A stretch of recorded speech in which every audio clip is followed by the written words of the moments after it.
Visa ও passport ফেরত দেওয়ার দাবিতে গুলশানে চলছে গণ অবস্থান কর্মসূচি। সেখানে আছেন আমাদের সহকর্মী আমেনা হীরা, যুক্ত হচ্ছি তার সাথে। হীরা, ওখানকার সর্বশেষ কি পরিস্থিতি দেখতে পাচ্ছেন জানাবেন আমাদের। হীরা, ওখানকার সর্বশেষ কি পরিস্থিতি জানতে পারছেন জানাবেন।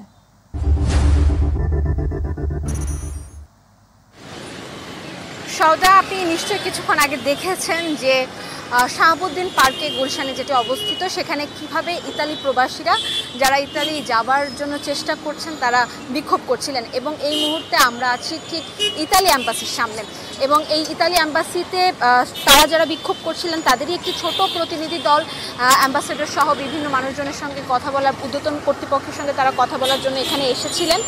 এবং সেই মিটিংটি কিন্তু এখনও চলমান রয়েছে, এবং মিটিং শেষে কিন্তু আমাদেরকে জানানো হবে যে তারা আসলে আলোচনাটি যে বিষয়ে করেছেন তার ফলপ্রসূ হচ্ছে কিনা এই বিষয়টি। এছাড়া যদি শাহাবুদ্দিন পার্কে যেই ঘটনাগুলো ঘটেছে আপনাকে তার যদি কিছু বলি, তারা সেখানে বিভিন্ন সারা বাংলাদেশ থেকে বিভিন্ন যারা প্রত্যাশী রয়েছে, ইতালি ভিসা প্রত্যাশী, তারা কিন্তু ঢাকায় এসেছেন, এসে এখানে জড়ো হয়েছেন এবং তারা বিক্ষোভ করছেন। এবং তারা যে অভিযোগটি করছেন যে গেল 1 থেকে 1.5 বছর ধরে তারা এই পাসপোর্ট ভিসা নেওয়ার জন্য তারা জমা দিয়েছে, কিন্তু সেই কাঙ্ক্ষিত ভিসা এবং পাসপোর্টও কিন্তু তারা পায়নি, এবং রিজেকশন বা এই ধরনের কোনো কিছু তাদেরকে জানানো হয়নি। এবং তারা যেটি দাবি করছেন আজকে যদি তাদেরকে রিজেক্ট করা হয় তাহলে যেন পূর্ণাঙ্গ কারণ দেখিয়ে রিজেক্ট করে। এবং আপনি নিশ্চয়ই দেখতে পাচ্ছেন দূতাবাসের বাইরেও কিন্তু কিছু মানুষ অবস্থান করছে, এবং এই দূতাবাসে মানুষের অবস্থান বৃদ্ধি পাওয়ার কারণে কিন্তু আইনশৃঙ্খলা বাহিনীরও কিন্তু একটি এক্সট্রা টিম কিন্তু তারা এখানে মনে হয় এখানে এনেছে, এবং তারা কিন্তু নিরাপত্তার যথাযথ ব্যবস্থা করেছে। কারণ আপনি জানেন যে ইতালি যে দূতাবাসটি রয়েছে সেখানে আরও অনেকগুলো দূতাবাস অবস্থিত রয়েছে।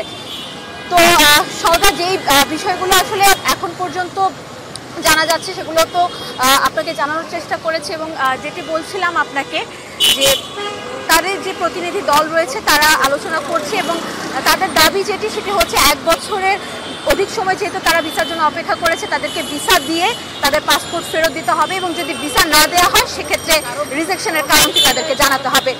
তো সবাই আমার কাছে এখন পর্যন্ত সর্বশেষ সেটি ছিল। হীরা, আপনাকে ধন্যবাদ।